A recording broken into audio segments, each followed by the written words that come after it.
Hey guys, Jason Schnitzer here with O.C Realtor Talk, and what I've got for you today is breaking down the Brrrr method, I guess made famous by the guys over at Bigger Pockets with their philosophy with regards to buying an investment property and investment properties.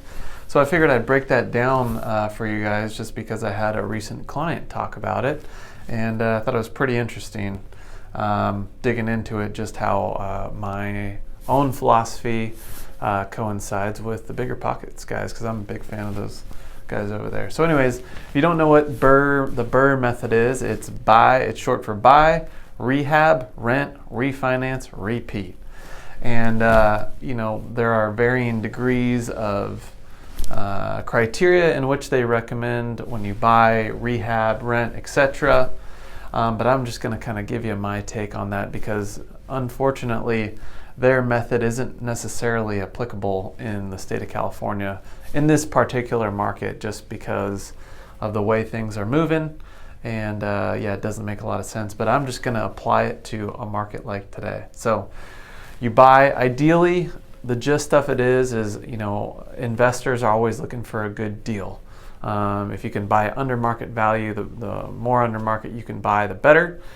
Typically what that means is you buy houses that are in disarray or need repair, because we know as real estate investors that a little paint and flooring go a long way, and we're always looking for that diamond in the rough, because more times than not, people looking at fixers can't get that vision. So learning how to develop that vision is key to when you're getting into real estate investing. So we want to buy for as good a price as possible. Next, rehab. You're not going to be considering things like granite countertops or heated floors or gold nails and toilets for your house. You're going to put in stuff that's hardy, that works, that's going to attract a nice tenant, but at the same time not break the bank. Next, along with what you pay for the house, you need to consider how much you're going to be able to rent that out for, because every good investor wants to create cash flow. Now in the state of California, with the prices the way that they are, cash flow isn't as readily available. However, what you have is typically an asset that's going to appreciate a lot higher than our median prices here in California are up over $700,000. Versus, you go into some place in the Midwest and you can buy something for $200,000 or $300,000, and you're seeing that actually a lot right now with people moving out of state. But what I'm getting at is long term, for all the reasons why California real estate is more expensive, unless you find that city that's just on the come up, typically California is going to outpace almost every other state with that regard. So going back to renting, we want to find that rent versus your principal, interest, taxes, insurance is about the same. That way it's not costing you any money, so to say, to own the house every month, but that renter is paying off your principal balance. So eventually you're not going to have a loan on that property, and you're going to own an asset worth $500,000 to $1 million, depending on where you buy in California, and you're going to have cash flow. Okay, next up is refinance. So once you've built up equity in that rental property, what you can do is re-leverage it. So whenever you're buying a house, typically we're putting 20% down or less, depending on the circumstances, and we're financing the rest of it. That's an initial leveraging of money. I'm buying an asset for $500,000, but I'm only putting a fraction of that down and leveraging it with a loan. Now, once we get equity built back up in that property, we can pull it out and refinance or re-leverage and pull money out of our asset, so that frees up capital to maybe buy another property. Or a bigger property, or we sell the property and 1031 exchange it into a more expensive asset. But the idea being is when you pull equity out of your rental as an investor, you want to be reinvesting that into more assets.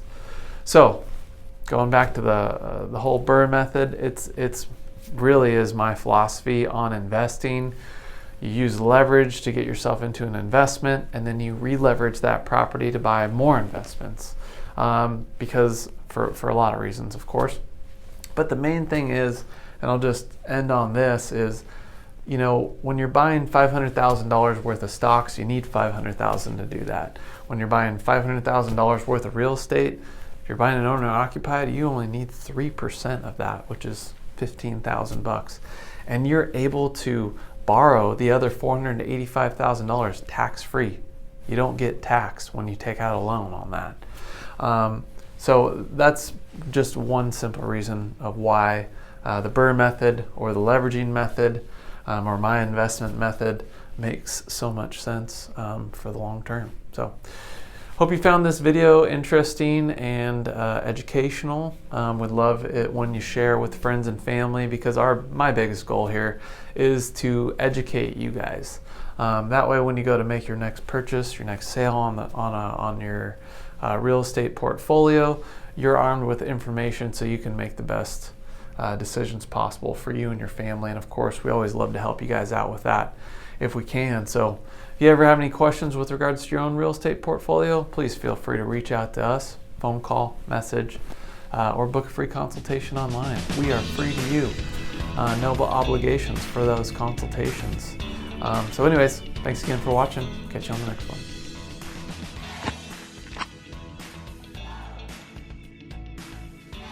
Hey guys, thanks again for watching this week's episode of O.C Realtor Talk. If you gained any value from this video, we'd really appreciate it if you liked, subscribed, and followed us on all our social media platforms. Yeah, what Jason and I believe is really, really important for you, whether you're buying a house or selling a house, is understanding the process and knowing exactly what you're getting into. So if you ever have any questions, just follow the links below and